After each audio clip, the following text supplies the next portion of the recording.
It was late. The streets of downtown were blanketed in fog, and the silence outside made the inside of my chest even louder. I was riding home in a rickety rideshare, cheap, noisy, but all I could afford after my shift. I clutched my bag tighter and whispered a silent prayer under my breath. Please God, let me get home safe. Suddenly, the car jerked to a stop at a red light. A police van rolled up in front of us. 2 officers stepped out. One looked ordinary. The other didn't. He was tall, broad-shouldered. His black uniform was sharp, but it was the way he carried it that caught my breath. Cold face, calm eyes, like someone who had seen too much and now refused to flinch at anything. "Where are you headed?" he asked, voice low but firm. The driver stumbled through an answer. "Just dropping the girl off, sir. She's headed home." Then the officer turned to me. "ID." I fumbled through my bag, fingers trembling, heart pounding. I handed him my student card. He looked at it, then looked at me. Longer than necessary. "Why are you out this late?" "I just got off work after class," I said softly. He didn't respond right away. Just kept looking, like he was trying to read more than what was on the ID. Then, for a second, his voice softened. "Next time, try to head home earlier. And don't take rides like this, it's not safe." I nodded.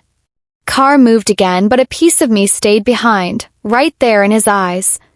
The next evening, I was leaving the library. Tired, hungry, half asleep. And there he was. Same uniform. Same silence. "You're late again," he said. I blinked. "You remember me? This is my patrol zone. Seems like it's yours too." I laughed, nervous, unsure. He smiled. Just barely. And something in me shifted. "What's your name?" he asked. "Alize." "Alize," he repeated slowly, like the sound meant something. "My shift's ending. Can I drop you off?" My head said no. My heart didn't. "Okay." His police van was spotless. Smelled like leather and something warmer, like cinnamon or old cologne. Everything inside was clean and quiet, just like him. He didn't talk much. Just glanced at me through the rearview mirror every now and then, like he was checking if I was real. "You're quiet," he said. "Sometimes silence says more than words," I answered without thinking. He looked at me, really looked, like maybe no one had ever said that to him before. When we reached my street, he got out and opened the door. "Be careful, Alize. The city's not always kind to girls like you." I nodded. "Thank you." But even after I walked inside, I couldn't stop thinking about how he said my name. The next morning, he was outside my university gate. Same uniform. Same eyes. But this time, he was holding a rose. Round pushpin, is he protecting her or falling for her? And will she survive loving a man who lives in danger? He stood there like he wasn't wearing a uniform. Like the badge on his chest wasn't made of metal, but something softer. Something that hurt. The rose in his hand was real. Fresh. Red. I didn't know what to say. I wasn't used to this. Men showing up, remembering things, holding flowers instead of excuses. "You don't have to take it," he said, his voice lower than usual. "I know it's weird. I just thought of you." I took the flower without thinking. Maybe because it was the first time in a long time someone thought of me and did something about it. "Your name?" I asked. He looked surprised. Saad. Suited him. Trong, simple, serious. "Thank you, Saad." "Any time," he said. Then paused. "Actually, would you let me walk you to class?" We walked side by side down the university steps. And I noticed how he always kept one eye moving, scanning corners, checking shadows, like danger was never too far behind. That night, he messaged me. "Found your number on the back of your ID." I hope that's okay. Should have bothered me. But it didn't. Felt safe. Familiar. Like he was always meant to find me. Soon we started texting daily. Quick check-ins. Late-night thoughts. His shift breaks became my comfort breaks. He told me about the things he saw on duty, the accidents, the arrests, the pain no one else wanted to look at. And I told him about growing up with too little money and too many fears. We both knew how it felt to stay quiet so others wouldn't worry. One night I asked him, "Do you ever get scared?" He replied instantly, "Only when I don't know if you've reached home safe." I stared at the screen for a long time after that. The first time he touched my hand, it was raining. He had picked me up after my shift. I was soaked and shivering. He reached over, gently grabbed my fingers and wrapped them in his jacket sleeve. Neither of us said anything. We didn't need to, because silence between us had started to feel like a language of its own. But everything wasn't perfect. One evening, as we sat quietly in his parked patrol van, he looked at me with a heaviness I hadn't seen before. "Alize," he said slowly, "I need to tell you something." My heart skipped. "What is it?" He hesitated, then said, "I wasn't always this version of me. There are things I've done, parts of my past I can't clean with a uniform." I didn't flinch. I didn't run. I just looked into his eyes and said, "Tell me anyway." Because love doesn't wait for someone to be perfect. It shows up when someone is finally ready to be real. But the truth he was about to reveal was darker than I ever imagined. His hands were still on the steering wheel. Tight. Like he was holding back something that wanted to explode. I waited. He looked straight ahead, not at me. And then he said it. "I used to work off the books. Before the badge." My stomach tightened. "You mean like private security?" I asked, even though I already knew that wasn't it. He exhaled. "No.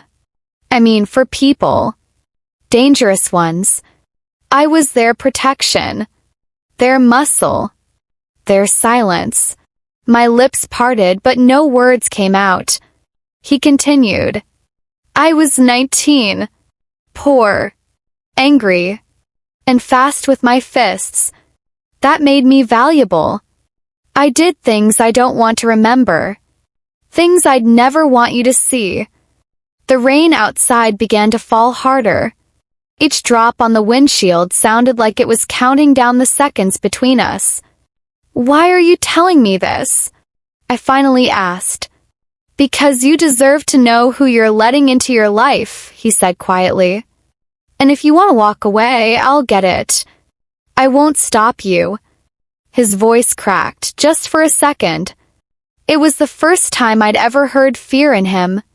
Not fear of being judged, but fear of being left. I looked at him. This man who used to hide behind his badge. This man who carried bruises in his eyes. This man who showed up, not perfect, not polished, but real. And I said, "I'm not going anywhere." He didn't say a word, but he reached for my hand, slowly, like he was asking permission. And I gave it. Right there in the front seat of a police van under pouring rain, two broken people made space for each other. Not with promises, but with presence. Through that night, something shifted. He let me see more. The way he never relaxed, even in sleep. The old burn scar on his shoulder he never explained. The number he always blocked when it called. But there was gentleness too. The way he saved half his lunch just because I liked that brand of cookies. The way he watched me walk to my apartment every night, even when I didn't see him. The way he said, "Take care," like a prayer, not a goodbye. But the world didn't want to leave us alone. One night, I was walking out of class when a man in a black hoodie stepped in front of me. "You Alize?" I froze. Yes, who are you? He smiled, the kind that made your skin crawl. Tell your boyfriend Saad he still owes favors. And people like us don't forget. He disappeared before I could ask anything else. I stood there, heart pounding, mouth dry. My hands shook as I texted him. We need to talk. Now. I sat on the curb outside my building, my phone still in my hand. My chest was tight, like my lungs couldn't decide whether to scream or cry. 10 minutes later, his car pulled up. He didn't even park properly. He just jumped out and rushed to me. What happened? He asked, kneeling down beside me. There was a man. Hoodie. He said you owe favors. And that people like him don't forget. Saad's face didn't change. But his eyes did. They darkened, not with fear but with familiarity. Like this wasn't new. He didn't ask what the man looked like. He already knew. His name's Kamal, he said. He's from before. I did a job for him. Years ago. I thought I'd close that door. You didn't. He looked down. No. I didn't. We sat in silence for a while. Are you in danger? I finally asked. He shook his head. I am, I said. Because of you. His jaw clenched. I'll fix it. How? With another secret deal? Another off-the-books promise? He didn't answer. So I kept going. Saad. I fell for the man in the uniform. The man who protected people. But right now, I feel like I'm falling into something I can't survive. That's when his voice cracked, really cracked. Alize. I never asked for love. I didn't think I deserved it. But when it found me, I didn't know how to protect it the right way. Tears filled my eyes, but I held them back. Not because I was strong, but because I didn't want him to see how close I was to breaking. I'm going to handle Kamal, he said, rising to his feet. But I need to do it without you around. What does that mean? He hesitated, then said it. I need you to disappear for a while. I'll contact you when it's safe. No. He looked at me, shocked.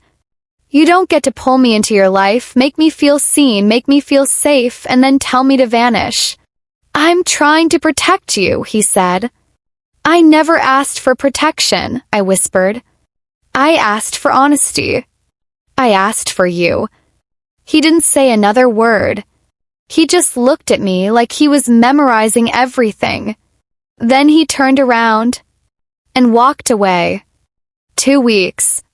That's how long it had been since I last saw Saad. 2 weeks of silence. 2 weeks of unanswered texts. 2 weeks of playing his last words on repeat in my head. I need you to disappear for a while.